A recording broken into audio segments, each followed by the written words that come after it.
अब हम चलते हैं डिप्रेशन ऑफ फ्रीजिंग पॉइंट के न्यूमेरिकल्स के ऊपर। ये क्लास 12 केमिस्ट्री का चैप्टर 1 सॉल्यूशंस की थर्ड कॉलिगेटिव प्रॉपर्टी है। इससे पहले हमने relative lowering of vapour pressure और एलिवेशन एंड बॉइलिंग पॉइंट के न्यूमेरिकल्स भी कर लिए। पहला यहाँ पे क्वेश्चन है, a solution containing 34.2 grams of cane sugar जिसका फॉर्मूला है C12H22O11 is dissolved in 500 centimetre cube of water froze at 0.35 minus 0.374 degree Celsius. Calculate the freezing point depression constant of the water. सबसे पहले तो यहाँ पे इन्होंने क्या बोल दिया कि केन शुगर को हमने डिजोल्व किया पानी के अंदर, तो सोल्यूट क्या होगा केन शुगर। तो यहाँ पे सबसे पहले क्या लिखेंगे, सोल्यूट का मास विच इज़ 34.2 ग्राम्स। अगला हमने इसको किसके अंदर डिजोल्व किया है, वाटर के अंदर। तो वाटर हमारा सॉल्वेंट है, तो यहाँ पे सॉल्वेंट की मास कितना हो गया।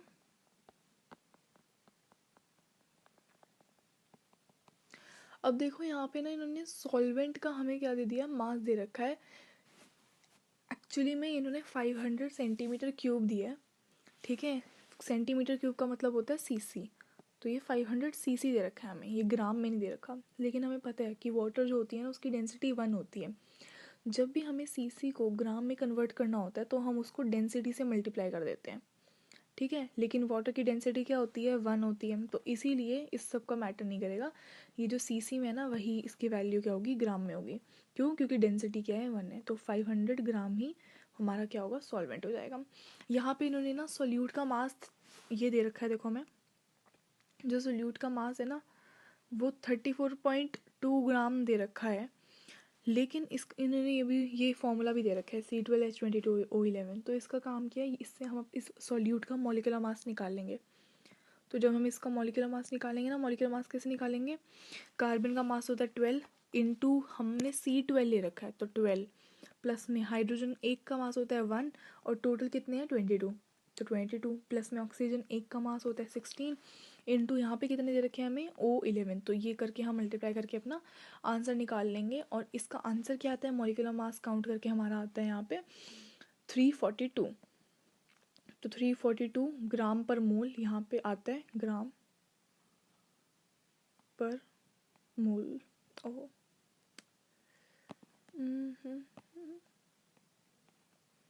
यहाँ पे 322 ग्राम पर मोल हमारी वैल्यू आ जाती है मॉलिक्यूलर मास की, ठीक है। तो सोल्यूट का मास भी हमने लिख दिया और सॉल्वेंट का मास भी अब हमने लिख दिया यहाँ पे। अब देखो, अब इन्होंने हमें यहाँ पे हमने सबसे पहले तो सोल्यूट का मास लिख लिया, सॉल्वेंट का मास लिख लिया और हमने मॉलिक्यूलर मास लिख लिया सोल्यूट का। ये दो वो 3 चीज़ें जो हमें यहाँ पे गिवन थी। अब आगे चलते हैं, आगे इन्होंने हमें क्या बोला, देखो हमारे पास ये सोल्यूट था, ये सॉल्वेंट था, हमने इन दोनों को मिक्स किया, अब सोल्यूशन बन गया हमारा, है ना, ठीक है। लेकिन अब इन्होंने आगे क्या दे रखा है, इन्होंने बोला कि जो सोल्यूशन है ना, जो डिसॉल्व कर दिया हमने केन शुगर को वाटर के अंदर, अब वो इस पे फ्रीज़ कर रहा है, इस डिग्री सेल्सियस पे।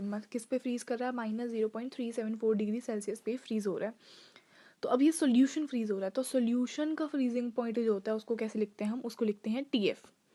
सोल्यूशन के फ्रीजिंग पॉइंट के लिए हम क्या यूज़ करते हैं, सिंपल TF, ठीक है। तो TF कितना दे रखा है, -0.374 डिग्री सेल्सियस, ठीक है। अब देखो यहाँ पे ध्यान से, अब हमें TF दे रखा है इन्होंने, और हमें निकालना क्या है यहाँ पे क्वेश्चन में, देखो इन्होंने बोला calculate the freezing point depression constant. Freezing point depression constant निकालना है हमें, मतलब हमें KF निकालना है, कांस्टेंट निकालना है, ठीक है। तो हमें निकालना क्या है, यहाँ पे निकालना है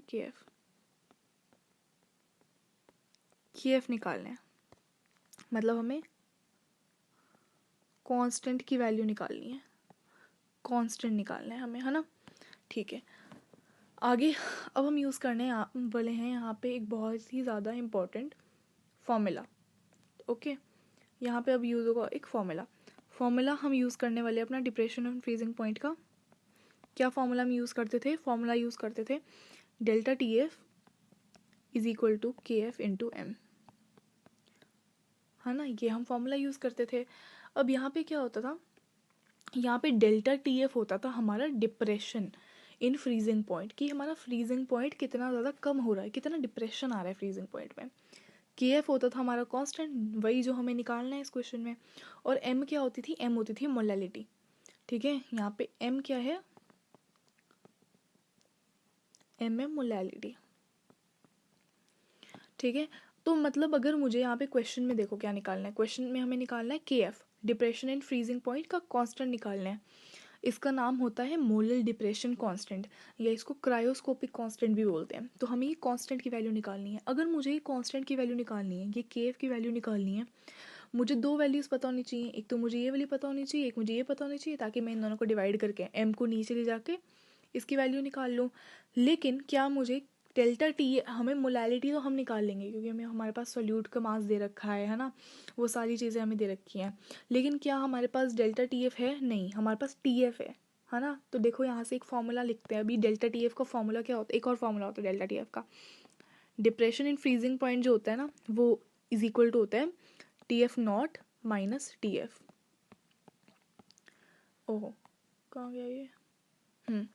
तो डेल्टा टी एफ क्या की फॉर्मूला क्या होता है? Is equal to T F not minus T F. ये डेल्टा टी एफ का फॉर्मूला होता है, ठीक है। ओके, तो ये फॉर्मूला हो गया। इसको हम थोड़ा सा यहाँ पे compact,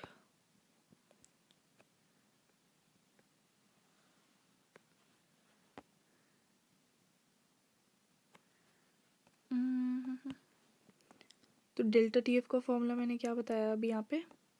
delta T F is equal to T F not minus T F. T F not minus T F delta T F का फॉर्मूला है। यहाँ पे टी एफ क्या होता है? टी एफ होता है, क्योंकि टी एफ है, कुछ नहीं है इसके ऊपर, नॉट भी नहीं है ना डेल्टा है साथ में, तो सिंपल याद रखना है जो टी एफ होता है वो होता है सोल्यूशन का बॉइलिंग पॉइंट, सॉरी सोल्यूशन का फ्रीजिंग पॉइंट। जो टी एफ नॉट है इसके ऊपर हमें क्या दिख रहा है? ये नॉट दिख रहा है ना, ये नॉट, टी एफ नॉट, जहाँ पे भी नॉट आ जाए मतलब ये प्योर सॉल्वेंट का फ्रीजिंग पॉइंट है, ओके। और जहाँ पे भी हमें डेल्टा दिख जाए, डेल्टा टी एफ क्या होगा हमारा? ये होगा डिप्रेशन इन फ्रीजिंग पॉइंट। ये डिप्रेशन है, यही तो हमें निकालना है अभी, है ना। तो मुझे डेल्टा टी एफ की वैल्यू चाहिए यहाँ पे। तो डेल्टा टी एफ के लिए मैं क्या करूँगी? मेरे पास सबसे पहले तो प्योर सॉल्वेंट का होना चाहिए। देखो जो प्योर सॉल्वेंट होता है, इस क्वेश्चन के अंदर उन्होंने मुझे प्योर सॉल्वेंट दे रखा था पानी, कि पानी के अंदर हम वो केन शुगर को मिक्स कर रहे हैं। तो पानी का फ्रीजिंग पॉइंट क्या होता है? 0 डिग्री सेल्सियस। तो यहाँ पे लिख दिया 0 और माइनस टी एफ कितना दे रखा है? टी एफ था सोल्यूशन का बॉइलिंग पॉइंट, सॉरी सोल्यूशन का फ्रीजिंग पॉइंट। टी एफ की वैल्यू दे रखी है यहाँ पे -0.374 डिग्री सेल्सियस। तो क्या लिखेंगे यहाँ पे? माइनस साथ में लगाना है, 0.374 डिग्री सेल्सियस, ठीक है। तो यहाँ से हमें टी एफ निकालना था ना ये। तो अब हमने यहाँ पे क्या निकाल देंगे, यहाँ पे टी एफ क्या आ जाएगा? माइनस माइनस प्लस हो जाएगा, तो प्लस 0.374 डिग्री सेल्सियस हमारे पास क्या आ गया? डेल्टा टी एफ की ये वैल्यू आ गई, ओके। अब डेल्टा टी एफ की वैल्यू आ गई, अब हम अपने क्वेश्चन के अंदर पुट कर सकते हैं ना ये चीज़। तो हमारे पास क्या दे रखा था? हमारे पास फॉर्मूला था delta T F is equal to K F into M. हमें के एफ की वैल्यू निकालनी है, तो एम को नीचे ले जाओ, डेल्टा टी एफ के नीचे ले जाओ, तो एम की वैल्यू क्या, एम क्या हो जाएगा? Delta T F upon M. तो के एफ कितना हो गया? डेल्टा टी एफ क्या आ गया था हमारा? 0.374 0.374 अपॉन में, अब हमारे पास आएगा अपॉन में मेन चीज़, ठीक है। अपॉन में इन्होंने हमें क्या दे रखा है? मोलैलिटी। मोलैलिटी क्या होता है? मोल्स ऑफ सोल्यूट अपॉन में solvent in grams into 1000। Moles of solute, moles क्या होते हैं? अभी मैं यहाँ पे ना ऐसा करती हूँ, ये डिटेल में बता देती हूँ। मोल्स ऑफ सोल्यूट, एक मिनट रुको, मोलैलिटी का यहाँ पे नीचे फॉर्मूला लिख देते हैं। यहाँ पे मोलैलिटी जो होती है वो होती है moles of solute upon solvent, चाहिए हमें ग्राम में, और इनटू में हमें करना होता है 1000 यहाँ पे, ठीक है। तो हमें यहाँ पे इन्होंने मोल्स ऑफ सोल्यूट कितना दे रखा था?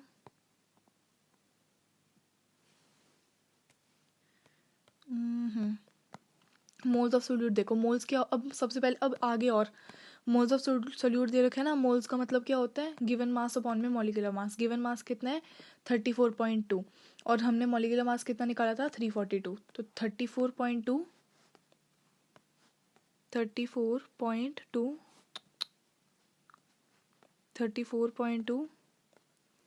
अपॉन में 342, ठीक है, ये हो गया। और अपॉन में क्या है, सॉल्वेंट इन ग्राम, ये जो अपॉन है ना ये इसके साथ ये इसके साथ ये अपॉन के साथ ही आएगा। तो सॉल्वेंट कितना है हमारे पास ग्राम्स में, सॉल्वेंट रखे ग्राम्स में 500 ग्राम, तो यहाँ पे आ गया 500 और इनटू में क्या चल रहा है यहाँ पे 1000। ये यहाँ पे जो नीचे है ना सारा, ये सारा ऊपर आ जाएगा, ठीक है। जब हम रेसिप्रोकल लेते हैं तो ये दोनों ही, इन दोनों का रेसिप्रोकल जब इसको ऊपर लेके जाएंगे ना तो इन दोनों का रेसिप्रोकल हो जाएगा, ये जो नीचे वाला ये ऊपर आ जाएगा। तो अब यहाँ पे आगे करते हैं, तो क्या हो जाएगा, ये 0.374 था अभी ऊपर, 0.374 के साथ मल्टीप्लाई में आ जाएगा 342 और 500 और नीचे क्या क्या है हमारे पास, 34.2 इंटू 1000,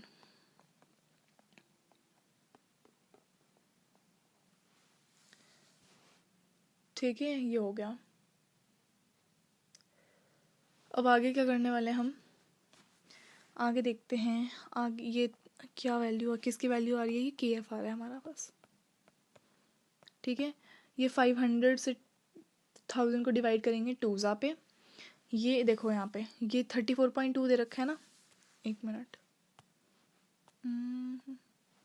ये 34.2 दे रखा है, इसका ना ये डेसिमल हटा देंगे, डेसिमल हटाएंगे तो एक, क्योंकि एक डिजिट के बाद डेसिमल तो ऊपर आ जाएगा 10, ठीक है। ये हमने अब डेसिमल यहाँ पे हटा दिया है, ओके। तो ये 342 है, ऊपर भी 342 से 342 डिवाइड हो गया। तो अब मुझे KF में क्या क्या दिख रहा है ऊपर, 0.374 इंटू 10 अपॉन में 2 दिख रहा है ना, ठीक है। तो 2 से डिवाइड, बस इतना ही है ना, तो 2 से डिवाइड करेंगे, 2 5 ज़ा 10, तो KF ये आ गया। अब इसको मल्टीप्लाई कर लो, 0.374 इंटू 5 करके क्या आ रही है इसकी वैल्यू, 3 4 ज़ा 20, 7 5 ज़ा 35, 36 37, 5 6 ज़ा 15, 16 17 18, 0.50 ज़ा 0 और ऊपर 1, तो ये आ गया 1.870, 1.870। तो कितनी आ गई KF की वैल्यू, 1.87, ये आ गई KF की वैल्यू। तो ये पूरा डिटेल में ये पूरा सॉल्यूशन है हमारे पास, ठीक है। सबसे पहले तो हमने ये देखो क्या लिख रखा है, पूरा जो गिवन होता है ना, गिवन के भी मार्क्स मिलते हैं हमें, हमें लिखना ही होता है कि हमें क्या क्या गिवन है स्टेटमेंट में, क्वेश्चन में। सोल्यूट के मार्क्स, सॉल्वेंट के मार्क्स लिख दिया, TF की वैल्यू लिख दी हमने, TF क्या होता है, फ्रीजिंग पॉइंट सॉल्यूशन का, KF निकालना था वो लिख दिया हमने। फिर हम लिखेंगे कि फॉर्मूला हम कौन सा यूज़ कर रहे हैं, फॉर्मूला के भी अगर क्वेश्चन नहीं आता होता ना तो गिवन और फॉर्मूला लिखने के भी मार्क्स मिलते हैं, ओके। फिर हमने लिखा कि अब हम सब फॉर्मूला क्या यूज़ कर रहे हैं, क्योंकि हमारे पास डेल्टा TF की वैल्यू तो दे नहीं रखी थी, तो यहाँ पे हमने डेल्टा TF की वैल्यू निकाली, TF नॉट माइनस TF करके। TF नॉट क्या होता है, हमारा प्योर सॉल्वेंट, और TF होता है सॉल्यूशन का फ्रीजिंग पॉइंट। TF नॉट जो था ना क्वेश्चन में, सॉल्वेंट क्या था, पानी, और पानी का फ्रीजिंग पॉइंट होता है 0, हमें पता ही है, water freezer at 0 degree celsius, minus TF कर देंगे, ठीक है। तो ये हमने निकाल दिया, यहाँ से डेल्टा TF की वैल्यू आ गई थी, ये delta TF is equal to KF into M करके हमने यहाँ पे पूरा सॉल्व कर दिया अपना क्वेश्चन, ठीक है। ये हमारे पास KF की वैल्यू होगी। अब KF की वैल्यू को ऐसे छोड़ना नहीं, KF की वैल्यू के साथ इसकी यूनिट ज़रूर डालनी है। इसकी यूनिट क्या होती है, इसकी यूनिट होती है केल्विन पर मोल, केल्विन मोलल इन्वर्स है, ये मोल नहीं है, एक मिनट, केल्विन केल्विन पर मोलल, मोलल है क्यों, क्योंकि हम मोलैलिटी यूज़ कर रहे हैं। अब इसकी यूनिट कैसे निकली वो भी देखते हैं। KF का जब हम फॉर्मूला निकाल रहे हैं ना यहाँ से, तो क्या आ रहा है, ये बन रहा है KF का फॉर्मूला, डेल्टा TF अपॉन में M। डेल्टा TF क्या होता है, टेम्परेचर है, उसके लिए हमने केल्विन लगा दिया, ठीक है, क्योंकि टेम्परेचर की यूनिट होती है केल्विन या सेल्सियस, सेल्सियस भी डाल सकते हैं, कोई दिक्कत नहीं है, केल्विन चलेगा। अभी यहाँ पे केल्विन लिख दिया हमने, ठीक है, क्योंकि ऐसे ही हमने केल्विन डाल दिया। और अपॉन में मोलैलिटी है तो साथ में हमने क्या लिख दिया, और मोलैलिटी नीचे है ना, तो या तो लिख दो, या तो ऐसे लिख सकते हैं जैसे भी मैंने लिख रखा है, या हम लिख सकते हैं केल्विन पर मोलल, ठीक है, वैसे भी चलेगा। तो ये जो मोलल है ये अपॉन के नीचे है ना, तो ये जब ऊपर लेके जाएंगे तो -1 पावर आ जाती है, तो ये हमारी यूनिट हो गई, ठीक है। तो ये यूनिट्स हैं, ठीक है। तो अब हम, ये हमारा फर्स्ट क्वेश्चन हो गया, इसका मैंने डिटेल में समझा दिया सारा और कैलकुलेशन वगैरह भी दिखा दी, ठीक है। अब हम चलते हैं अपने नेक्स्ट क्वेश्चन के ऊपर। अब ये क्वेश्चन क्या बोल रहा है, 1 gram of a non electrolyte solute is dissolved in 50 gram of benzene, lower the freezing point of benzene by 0.40 Kelvin. The freezing point depression constant of the benzene is 5.12 Kelvin kilogram per mole. Find the molar mass of the solute. तो हमें molar mass निकालना है solute का। देखो यहाँ पे सबसे पहले उन्होंने क्या बोल दिया कि 1 ग्राम हमने नॉन इलेक्ट्रोलाइट सोल्यूट का लिया है, तो ये हमारा, इन्होंने नाम बता ही दिया कि ये सोल्यूट है ना। तो लिखेंगे, सबसे पहले लिख देंगे सोल्यूट।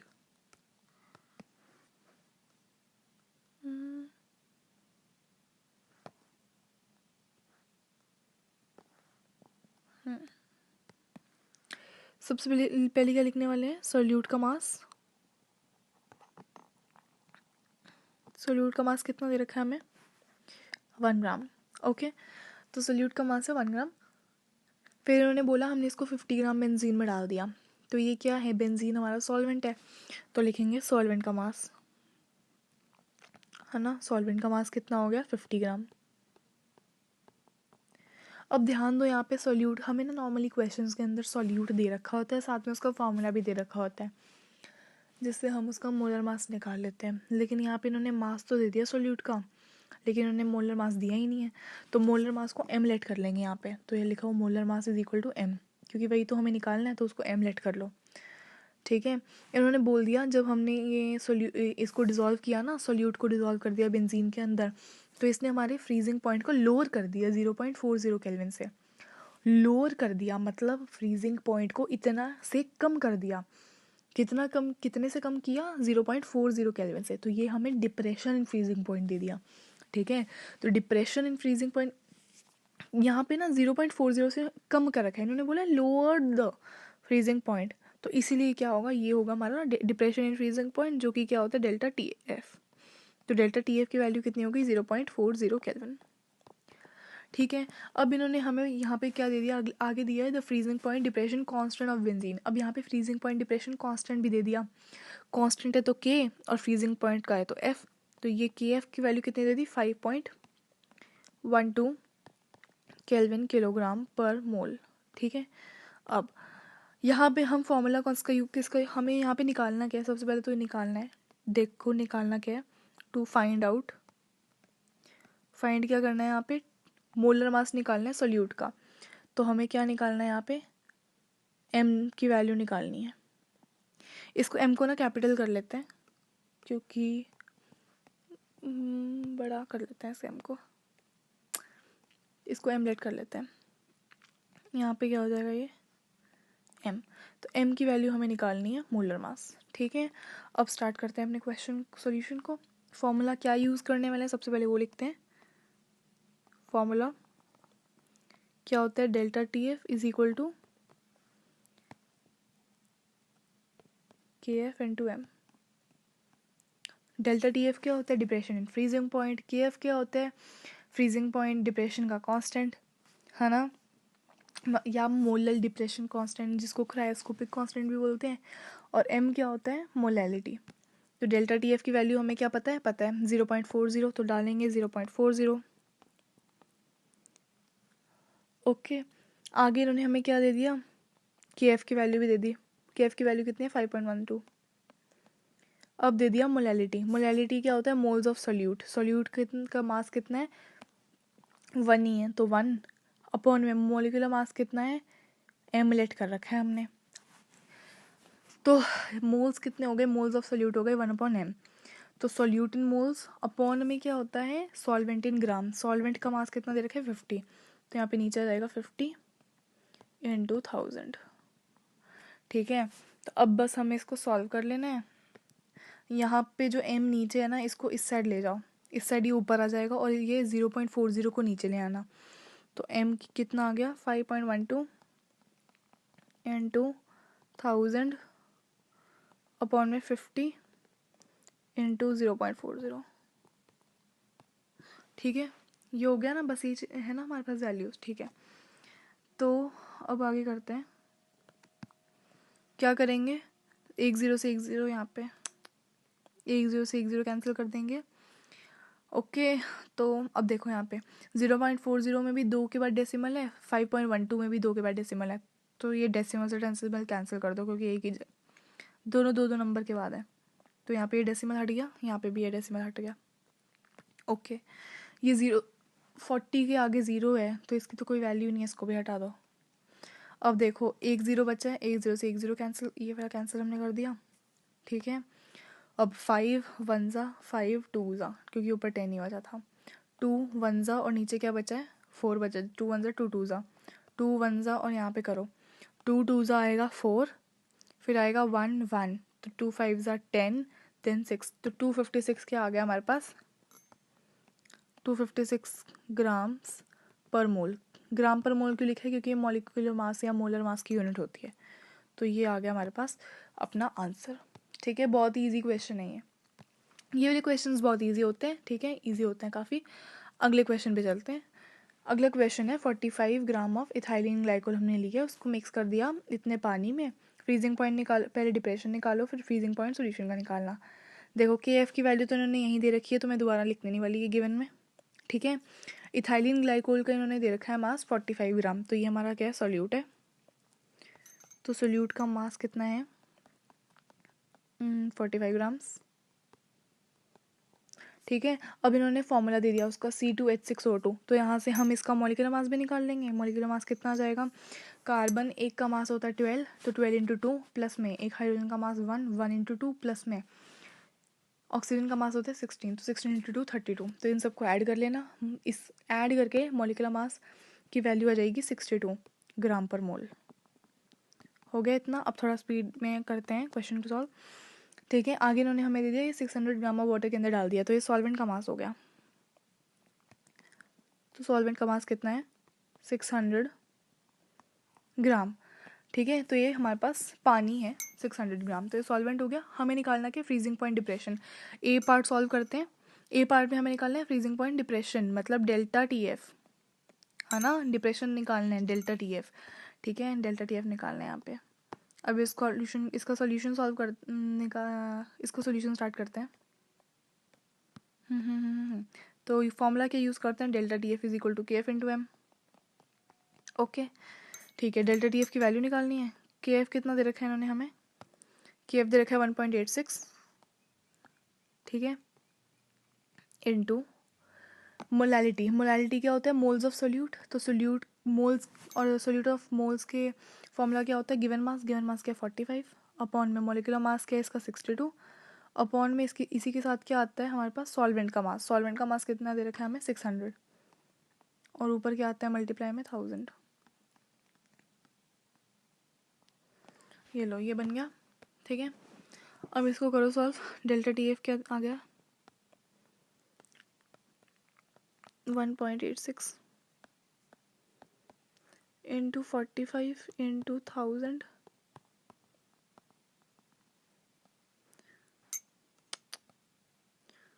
62 इंटू 600।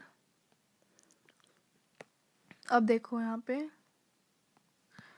ये 2 0 से ये 2 0 हमने कैंसिल कर दिए। ठीक है, और ये 1.86 दे रखा है ना, इसका डेसिमल हटा दो, 2 के बाद है ना, तो 100 आ जाएगा यहाँ पे नीचे, तो 100 आ गया। अब इसका डेसिमल हट गया।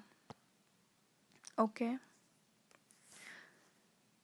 देखो 62 1 ज़ा 62 3 ज़ा अगर हम करेंगे ना, तो यही बन रहा है ना, तो इसको भी कर देते हैं। तो 61 1 ज़ा 62 1 ज़ा 62 3 ज़ा पे 186 आ जाएगा, तो यहाँ पे 3 आ गया। ओके, तो यहाँ पे हटा दो इसको, क्या बच गया ऊपर 3।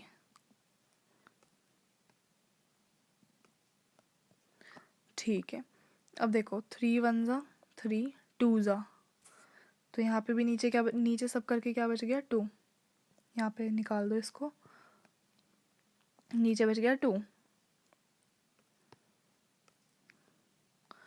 1 0 यहाँ पे, 1 0 इससे कैंसिल कर दो। ठीक है, अब क्या बचा है, 45 अपॉन में 20 बचा है ना, तो 5 9 ज़ा 45, 5 4 ज़ा 20, 4 2 ज़ा 8, फिर 10 आ जाएगा, फिर 2 5। तो 2.25 केल्विन की आ गया हमारे पास डेल्टा टी एफ की वैल्यू।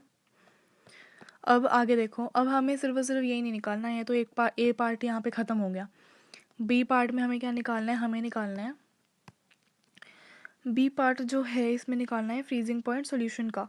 सॉल्यूशन का फ्रीजिंग पॉइंट का फॉर्मूला क्या होता है, सॉल्यूशन का फ्रीजिंग पॉइंट होता क्या है पहले ये तो पता होना चाहिए, निकालना है ना हमें। सॉल्यूशन का फ्रीजिंग पॉइंट ऐसे लिखते हैं टी एफ, तो मतलब यहाँ पे टी एफ की वैल्यू निकालनी है हमें। ओके तो टी एफ की वैल्यू निकालनी है। टी एफ के लिए हम डेल्टा टी एफ का फॉर्मूला यूज़ करेंगे। डेल्टा टी एफ क्या होता है, T F not minus T F. इस टी एफ को इस साइड ले जाओ और इस डेल्टा टी एफ को इस साइड, तो टी एफ कितना हो जाएगा, T F not minus delta T F. देखो देखो टी एफ नॉट क्या होता है, नॉट जहाँ पे आ गया मतलब ये प्योर सॉल्वेंट का फ्रीजिंग पॉइंट है, और प्योर सॉल्वेंट यहाँ पे क्या है, पानी। पानी का फ्रीजिंग पॉइंट होता है 0 माइनस में। डेल्टा टी एफ की वैल्यू यहाँ रखी है हमारे पास, यहाँ पे डेल्टा टी एफ की वैल्यू सॉल्व करके आ गई थी 2.25। तो हमारे पास क्या आ गई वैल्यू टी एफ की वैल्यू यहाँ पे कितनी आ जाएगी, -2.25 सेल्सियस। ठीक है, ये वैल्यू आ गई है। अब देखो यहाँ पे दो चीज़ें हो सकती हैं, हम अपने क्वेश्चन को सेल्सियस में भी कर सकते हैं सॉल्व, हम अपने क्वेश्चन को केल्विन में भी सॉल्व कर सकते हैं। दोनों में से सही, दोनों सही रहेंगे। देखो हमारा जो वाटर होता है ना वो फ्रीज करता है, ये हम अभी इतना आंसर लिख लिया, अब मैं इसको रब करती हूँ थोड़े पार्ट को। ठीक है, कुछ समझाऊंगी मैं यहाँ पे।